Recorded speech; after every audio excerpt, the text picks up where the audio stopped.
Legendary gang. So to y'all boys, man, it's your boy Legendary Donald back in the reaction today. My fault, man, I've been late on the reactions, man.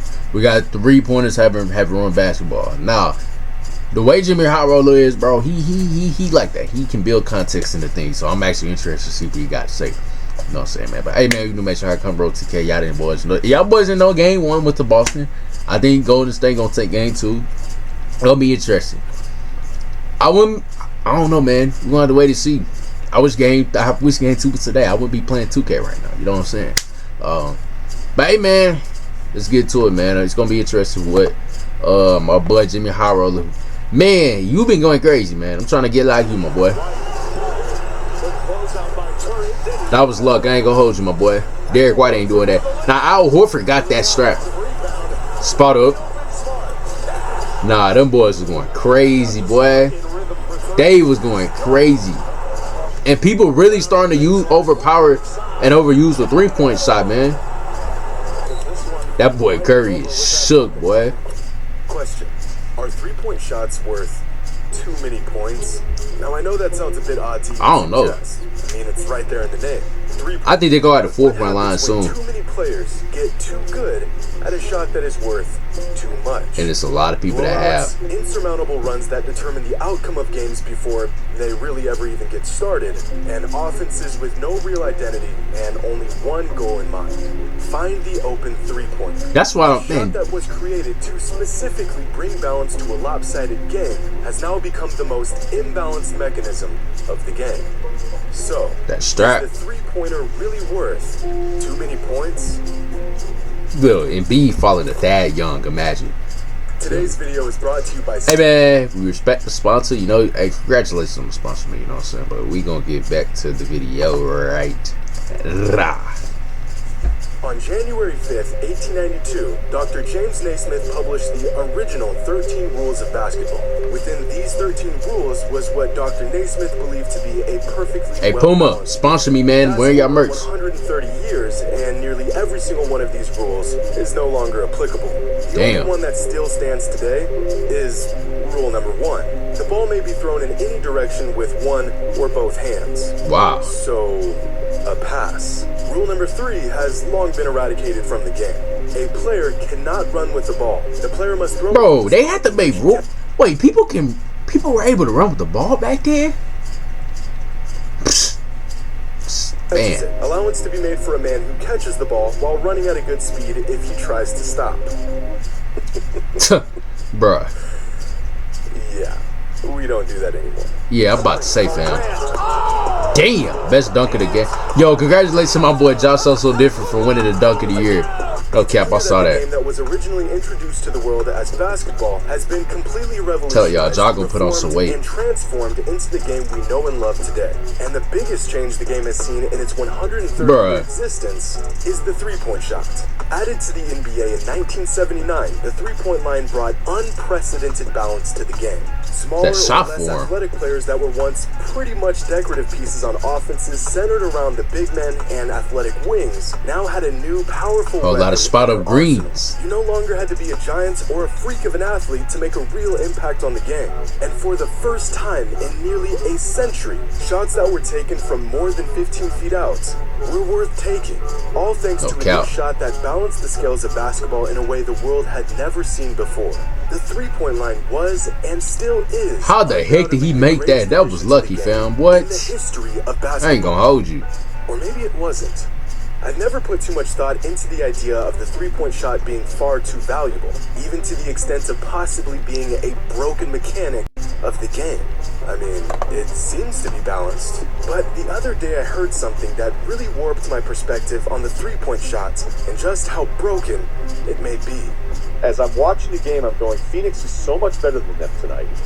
But this was the argument for, maybe actually an argument against 3-pointers and the value, the absurd value they have in relationship to the rest of the ways you can score. 3-pointer is worth way too much.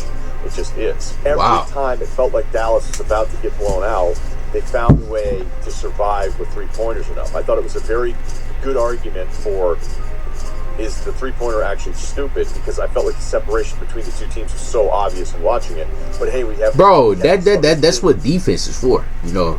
I feel like the 3-point shot is something that's good, but yes, it is kind of overused because you know you got guys that you know what I'm saying don't really hoop. They just sit in the corner all game and shoot threes. There's a lot of guys like do that. You know what I'm saying? If I'd probably be in the league right now if I could do that. You know what I'm saying? But well, I can, but shit, nobody want to reach out to me. You know what I'm saying? Check my last one-on-one out. You know what I'm saying? But it's crazy, man, because this is low-key facts, man. The Suns on paper were a better team, but this is where you got to play defense, man. All the stuff where you saying that all the 3-pointers, I think you got to play some defense, man. So I feel on that. We're just gonna keep shooting the entire time. And again, this is not breaking news. This is what the game is. But I couldn't help but have those moments of watching that game going, this is where the 3-pointer argument, like, I almost don't like it because this is not a true definition of which team is better than the other one because they're surviving. And then Loki showed in Western Conference Finals. I know. You feel me? It looked like Dallas didn't even bit there. I couldn't help but to ask myself, are 3-pointers far too valuable? Clearly, if you watch these games, NBA teams feel this way. 76ers president Daryl Morey believes 3-pointers provide such an 2.5 points? that they shouldn't even be worth 3 points. But instead, nah, they ain't gonna do that. 2.5 points. To him, it's simple math. The 3-point shot is by far the most efficient shot in basketball. Because you gonna do all that math around it. 33% of your 3-pointers, you're producing the same amount of points as if you hit 50% of your 2-pointers. That one extra point that a player earns for making a 3 gives them far more room for error than any other shot on the court. And for reasons I'll never understand, it took the NBA 35 years to figure this out. When asked about 3-pointers in a 2021 interview, Morey said, "The bottom line is, it is worth too much. It skews the game, and it makes it so there's really only one path to being a good team. You have to be utilizing that at a high level." Others have suggested that the 3-pointer is such a broken mechanism of the game that there should be a limit to how many a team can shoot in a game. And absolutely, I could definitely see that happening. I'm sorry. Really get you thinking. I can definitely see them limiting that. I ain't gonna count. Truly think the 3-pointer is far too valuable. Now, if Daryl Morey and others are correct, then it wouldn't be the first time in sports that one particular aspect of the game got so lopsided. Because I was going back like, I don't want to talk over him. On July 20th, 1984, the sport of track and field was forced to change an event that has been around for hundreds of years.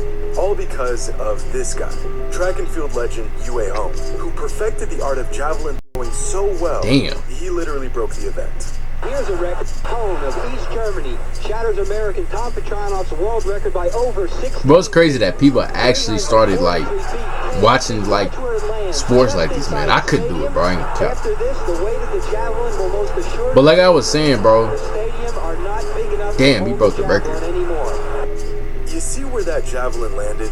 Now, do you see where the landing zone ends? Oh my God! The man threw his javelin so far that it nearly went out of bounds. If this throw was any further, it could have killed a man. And it wasn't long after this throw that the weight and overall shape of the javelin was adjusted to prevent throwers from unintentionally spearing someone. Bro, I ain't gonna hold you. In this generation, somebody definitely threw that mug out. I'm almost positive that a 3-point shot will never kill anyone. At least I think. But they may just provide a broken advantage to the game itself.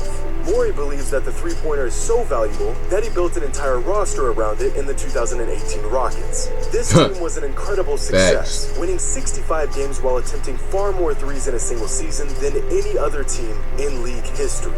This team truly lived by the 3, and they would eventually die by the 3, because what Daryl failed to consider was that basketball isn't math. Bro, I remember this game. They shot like 30. They shot like 3 for 25. Damn. 6 for 25, I think. What the heck? I'm not gonna hold you. I'm definitely making about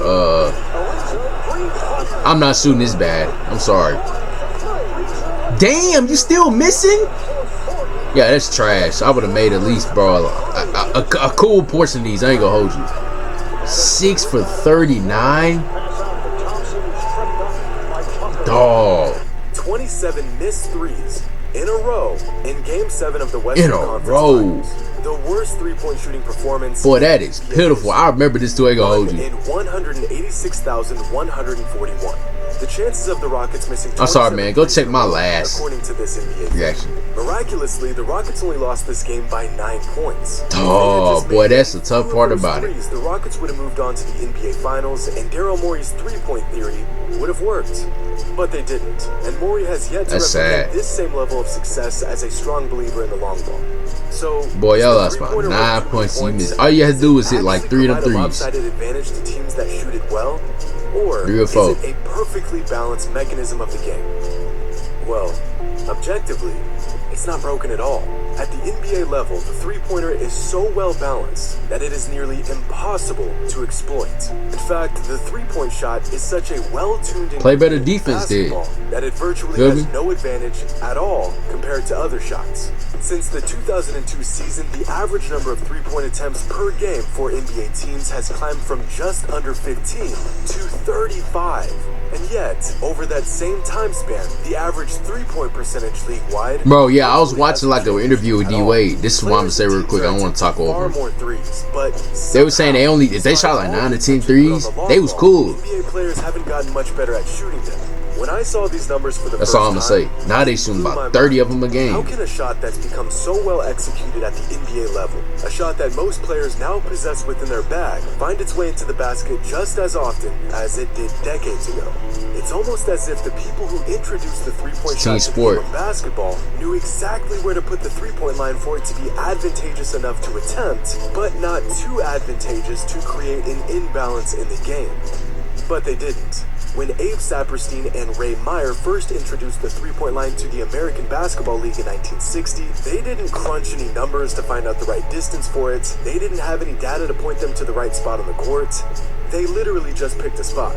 According to Saperstein's son, they just offer their game-changing shot 25 feet. Now, what 25-foot shot to see the absolutely atrocious shooting numbers from 1960s basketball players attempting three-pointers further out than the current NBA. I ain't gonna hold you, bro. Back in that era, I know a lot of homeboys that average 40. Me and my homeboys average 40. Ain't gonna count. But as far as the evolution of the three-point line, that's about it. The only time the NBA ever adjusted it was for 3 seasons in the 90s, but that change didn't last long, and it would eventually move back to where it stands today. Dang, they really moved it. The men that created the bro, do y'all see them moving it, bro? I ain't gonna count. Where the game would go over the next 60 years. I think they might make a 4-point shot, bro. I ain't gonna count. And yet somehow they managed to narrow down the perfect distance for the shots almost immediately. But they might move it up like 24 inches, maybe. I ain't gonna count. Inches of where the perfect distance for a three-pointer should be. Any closer to the basket, and it would have broken the game. Those 3 seasons in the 90s is proof of that. But any further out, and the shot wouldn't even be worth taking. It's perfect, and the numbers back this up. Here's the average three-point percentage league-wide over the last 20 seasons. As we spoke about before, the NBA as a whole pretty much hasn't gotten any better or any worse at shooting the three ball. But you know what NBA players and teams have gotten better at? Two-pointers. Over the last 20 seasons, NBA players have gotten significantly better at shooting shots within the three-point arc.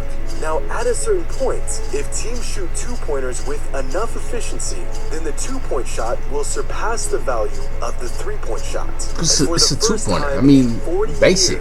We have reached that threshold. See, the moment a team becomes a good three-point shooting team, everything begins to open up for them, including, ironically, every other shot besides the three-pointer. When an opposing team knows you can knock down threes, they are forced to play up on you even when you're 25 feet out. This creates space inside the three-point line. This creates more opportunities for off-ball movements, and the defense becomes so focused on stopping the three that they fail to stop or even recognize all other points of attack. What Daryl Morey and other analysts forgot to include in their future projections of the three-pointer was how other teams would react to it. Sure, in theory, if you can build a team that is extremely efficient from three, then you can just keep chucking up threes all game long, and you should end up on top. In theory, if a team gets more points per shot attempt from three-pointers than they do two-pointers, then there's virtually no point in attempting any shot outside of three-pointers and the occasional easy layup. Wow. But basketball's not a theory. Once other teams realize your team can shoot well from outside, they'll just make adjustments. They'll step up, and their priority becomes stopping three-pointers at all costs. And this is precisely why the three-point shot is perfectly balanced. If a team isn't efficient at shooting threes, then three-pointers won't provide an unfair advantage. If a team is good at shooting threes, they end up getting easier shots from everywhere else on the court, which results in that team being less reliant on the Well, that's three. tough. Regardless of how you get Spot there, up. it really all boils down to one thing: shot value. For the majority of the last 30 years, the value of an average NBA shot has virtually remained exactly the same. 1, as in 1 point per shot attempt. And throughout the last 3 decades, the average three-point attempt did yield teams a more productive result. Three-pointers on average being worth 1.03 points per shot attempt, and two-pointers being worth 0.96 points per shot attempt. I'm making my This brain is why hurt, many bro. I don't know people nothing believe about the this. three-point shot provided an unfair advantage. It is simply too valuable in comparison to two-pointers. And this was the case for a very long time. That is, until the secret got out, teams made adjustments, and this happened. For the first time since the three-pointer was introduced to the NBA, Dang. the two-point shot has become just as valuable as the three-pointer. And this season, for the first time ever, the two-point shot actually became more valuable than the three-point shot. Somehow, Wow, I didn't even know that. Scramble to Not see gonna who count. could sink the most threes, they inadvertently I did turned not know that. two-pointers into the most valuable shots in basketball. I ain't gonna hold you. But let's say we nerfed the three-point shot and made it worth just 2.5 points. Well, then this graph would look like this. And instead of being a weapon teams can use 2.5 pointers, they're not gonna do that. if it's You honest, can't. the three-point shot virtually becomes obsolete. The risk of taking it would far outweigh the reward. Yup. Saperstein and Ray Meyer, they were right all That along. I dig it. They do that. That would ruin the Known it game. at time, but they were right. This arbitrarily length shot added to the game 70 years after its inception is somehow right where it needs to be and worth exactly as many points as it should be. Yep. Hope you all enjoyed. And as always, until next Facts. time. Hey man, that was a very interesting video, bro. Honestly, I was being quiet but kind of withdrawn because I want to learn some new. I didn't even know half stuff. Had stuff that my boy JxmyHighroller said, man. But hey man, if you can bet your HighrollR to KD, I don't think any rule. I don't think no rule changing. I think they might make a 4-point shot, or at worst, they might move it back like 0.1 inch. Like, let's be real. I ain't gonna catch it, you know what I'm saying, man. But hey man, it's gonna be interesting to see the rules and regulations of what happened. I think 3-point shot is just fine because I'm a 3-point shooter. Thank God. You know what I'm saying? As a 3-point shooter, I need that 3-point line to stay where it's at. You know what I'm saying? Even though I could probably pull up for any point on the court, you know what I'm saying, man. But hey man, you can mention HighrollR 10K, you know what I'm saying, man, as well as Aaron Donald, man. And the thing is too, I can't shoot a 3-pointer knowing it's worth 2.5 points. You know what I'm saying, man. But hey man, that's all I gotta say, man. Let me know what y'all think they gonna say.